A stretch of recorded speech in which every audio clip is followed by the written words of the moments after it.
What if our favorite heroes from classic literature got together to form a superhero team? Well, this isn't a what if episode. This is just exactly what happens in the League of Extraordinary Gentlemen, both the comic and the movie. We're going to talk about it all in today's episode. This is Systematic Geekology. We are the priest to the geeks. I'm Joshua Noel. I'm one of your co-hosts. I've read all of these comics in the last month and seen the movie a couple different times. This was one of my first movies that action filmed movies I was allowed to watch. Oh, I think, yeah, it was one of my earliest memories is seeing this film. So, really excited to talk about this with both Will, and later on we'll talk with Will and TJ. Yeah, and I'm glad that ordinary Will, not just ordinary Will, but extraordinary. It's like I'm more ordinary than you could ever think of. I'm extraordinary. I think that's what that means, right? Yeah. Well, and today, instead of like doing our usual like geek cred, what we've been geeking out on, we'll give you even greater geek cred by explaining what's happening.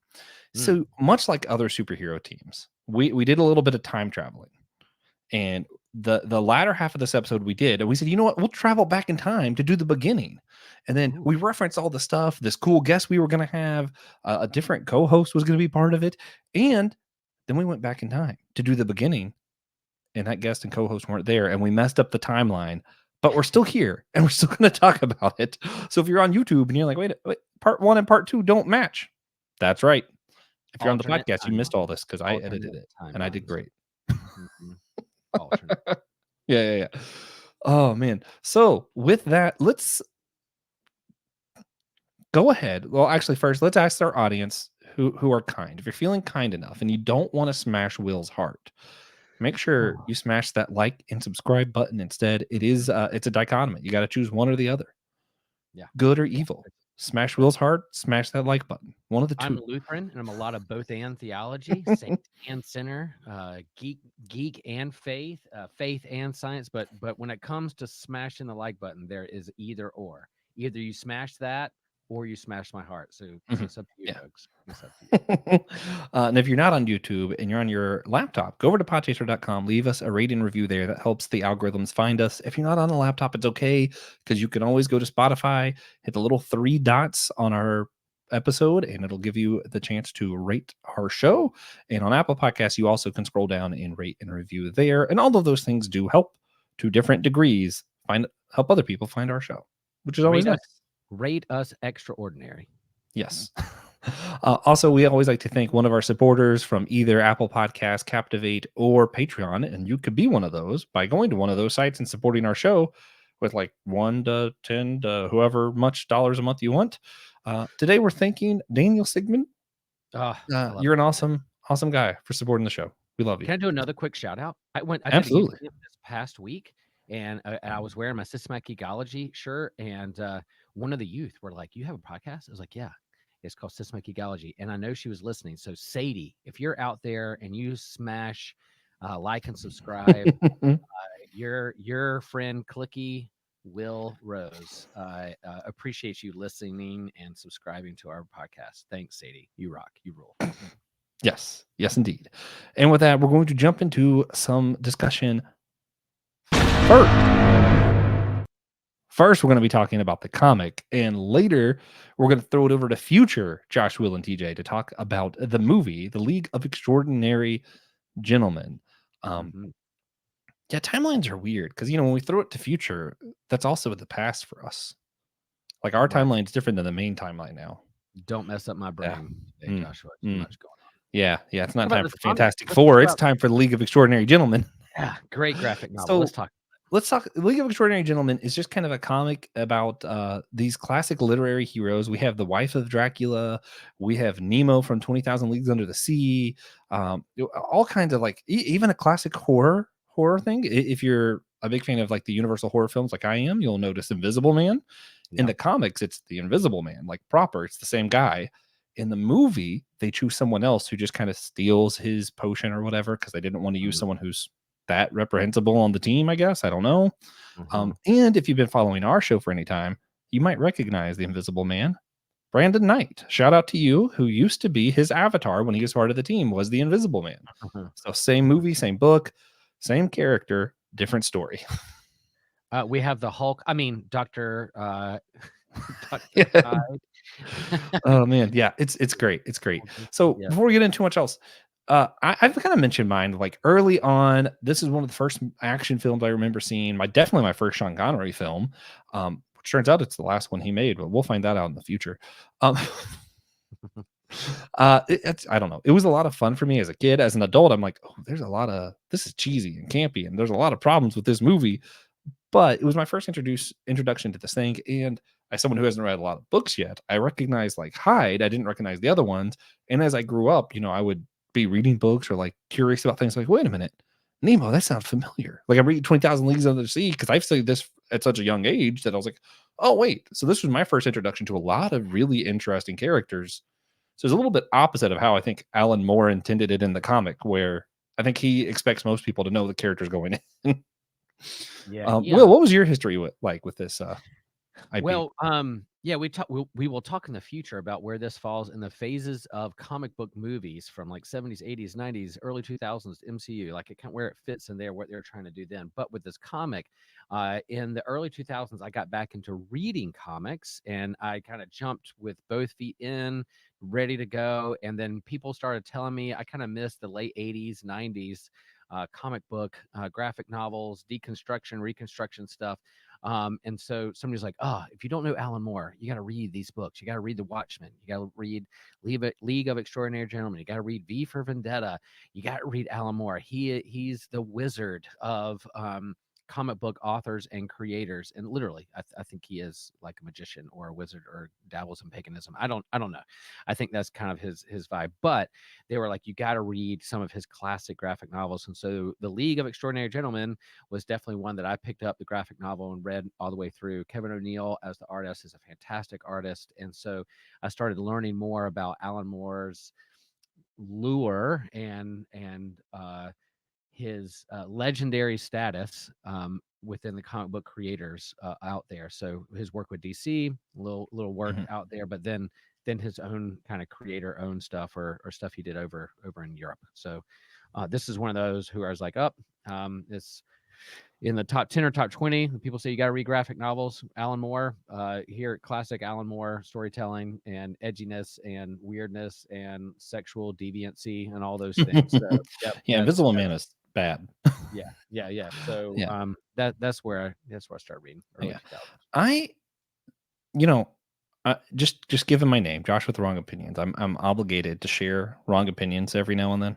Mm-hmm. Of all the Alan Moore stuff I read, I think this is the only one that I really like clicked for me.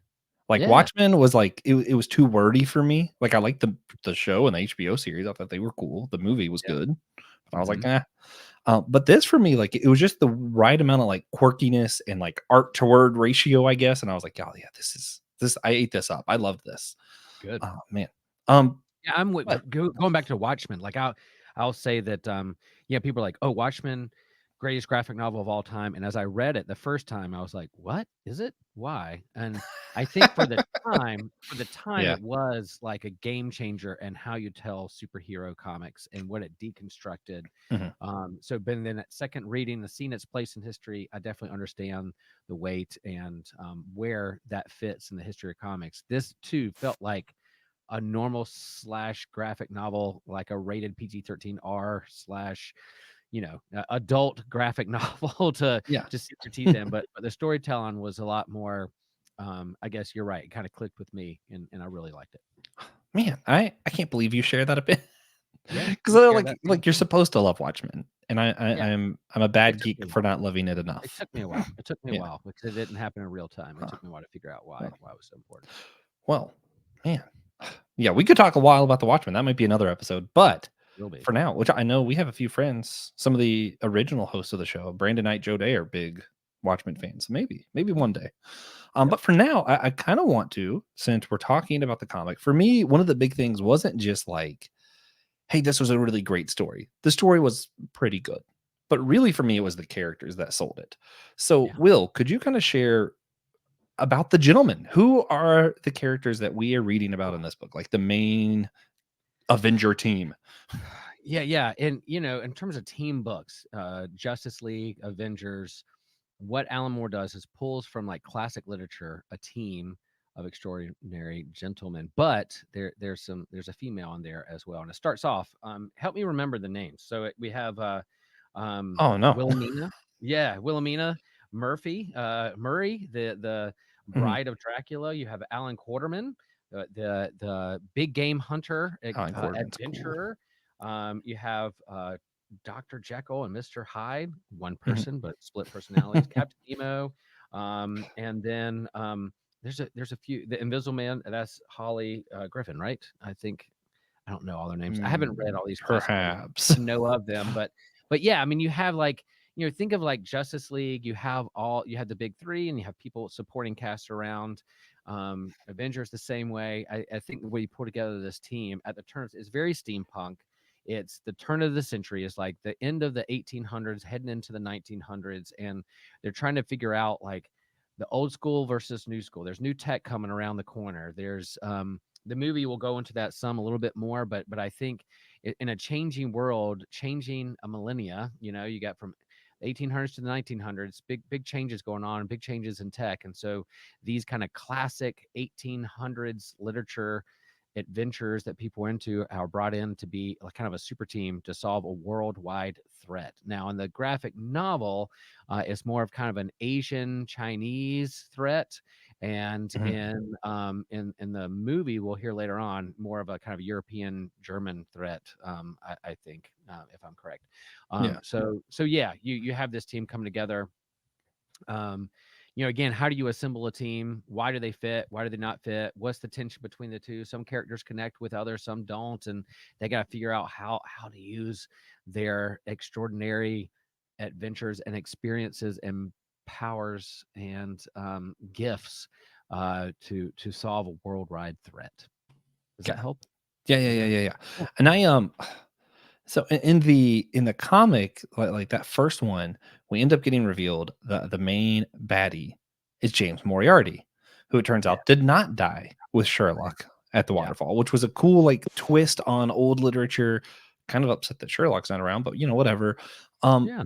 and then volume two for me, and this is like I don't want to get on a huge tangent with it. Volume two was really cool of the graphic novel, which later they took the comics, they assembled them as graphic novels, and I think that reads better that way because they have these like Yeah. Yeah. writer's notes, I guess, as you go along. Hmm. And it has like the a whole sci-fi. It's like, hey, we're gonna do aliens now. And I was kind of curious, do you wish they would have done the second movie and we could have had that same team and Tom Sawyer shooting at aliens with maybe Will Smith at Independence Day? And Yeah, it depends on who's doing it and what era they're yeah. doing it. Who knows? Who knows how they're doing. Maybe not in the Yeah, 90s. I think Alan Moore does read better, I think, in graphic novel form. That's why his graphic Yeah. novels you can't keep him on the shelf. That's why he's the one of the greatest comic book writers of all time, because the single issues are good, but they're so dense. But to read it in one full swoop of a story arc, I think it works better for Alan Moore. At least it does for me. And so yeah, the second volume, yeah, they try to put so much in that movie, and they deviated so much. I mean, let's just Alan Moore and Kevin O'Neill, the artists, were not very happy that they took their characters and made a movie that Yeah. and did them wrong. Alan Moore does not like it when you take his graphic novels and make it into motion pictures, because he feels like it loses its purity of what he's trying, his artistic ability in writing a comic or graphic Yeah. novel. So we weren't happy with that, but Yeah. yeah. Um, In a weird way, see, I love the comics. I really enjoyed the movie, especially growing up. It has a lot of nostalgia feels for me. But I think like the thing is like it feels almost like comparing apples and oranges kind of thing, where it's like these are not like yes, it's technically the same characters, inspired one off the other, but they are just not like one is meant to be thoughtful and like exploring these characters' depths, and the other one is look explosions. You know this guy, right? He shoots special things. effects, special Yeah. effects. Yeah, yeah, yeah. Yeah. So they're fun for different reasons, but I mean, I think they're both fun. Um, okay, Josh, so I have a quick question for you. I'm gonna do a Uno reverse card for you. oh What would you no. suggest out there? Would you people listening who are not familiar with League of Extraordinary Gentlemen, would you tell them to watch the movie or read the graphic novel first? Oh, Which movie first. Movie first, then the graphic novel. Okay. Because the graphic novel is so thought provoking. I feel like if you read it first, you're gonna watch the movie and go, "What?" What in the world? And if you watch the movie and you put it in context, you're like, "This is just like a '90s action film with all the cheesy campiness that you could possibly expect." You're gonna be, "Oh, that was great." And then you'll read the comic and be like, "Oh, wow, that Oh, was this is what it was thought meant to provoking. be. This is interesting." Yeah, yeah. Good. I just Yeah. feel for me. Hey, we Um, agree. We agree on that one too, Joshua. How about that? there we go. Well, let's see if we can agree here. If you were to rate the comic specifically, the Mm. graphic novels, let's say 0 to 10, where would you rate these? On art alone, it's got to be an 8. And then of course, his storytelling and the mystery and the intrigue and the creepiness of it and all that stuff is definitely for adults. It's not for kids. It's not funny books for your kiddos in elementary school. So let's just get that clear. But I would just the art and the groundbreakingness of it and what they did with these characters. I'm giving it a I'm giving it an 8. I really like this graphic Mm, novel. There's a reason it's a graphic novel and on my geek shelf, that I've yeah. kept over the years. See, this might be recency bias because I just recently read all of it in like the last month. And Mhm. remind you, like going up with the movie just as like a thing that I grew up with, full of action, full of fun. I went into this expecting like Silver Age comics, bright colors, lots of pow bangs on the, on all the Mm, panels. mhm. So I Same went in here. with a certain set of expectations and I left going, I was really overwhelmed with how just good it was. So Mhm. I'm inclined to give it a 9.5, like, just Ooh. because the only reason I don't give it a 10 is, like, I'm thinking about it, I'm like, yeah, I wouldn't put it on the same thing as, like, a G. Willow Wilson comic or Mike Mignolia's Hellboy or even, Ed Brubaker's Captain America, Mm. but, man, it comes pretty darn close for me. Like, I'm like, "That was good. I really enjoyed it." Nice. Yeah, And yeah. for those out there who know Joshua as the one with wrong opinions, he's right on this one. He's right on this one. I agree with him. Oh man, good stuff. Well, Will, I think we're at a good point here. We need to go ahead and throw this show over. I'm Joshua Noel. I was here with Will Rose of the past, and I'm going to throw this episode over to our other reporter, Joshua Noel, who's with Will Rose to talk about the movie. See you next time.